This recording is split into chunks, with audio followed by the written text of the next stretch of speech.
Samantalang ako naligo muna bago pumunta. Hello, ka-PL. I'm 22, female, single mom. Share ko lang tong manliligaw ko 24 male at graduate siya ng college at may sarili na siyang bahay at SV po siya. Pag magkausap kami, taglis siya makipag-usap sa akin. Fast forward. Ito na nga. Pinapunta niya ako sa bahay niya. Kwentuhan at tanungan sa past love life. Makwento siya at siya daw yung tipo ng lalaki na hindi maghahabol sa babae.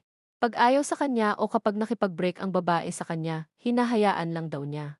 Tas habang nag-uusap kami gusto niya tumabi sa akin sa upuan. Paglapit niya sa akin medyo amoy putok.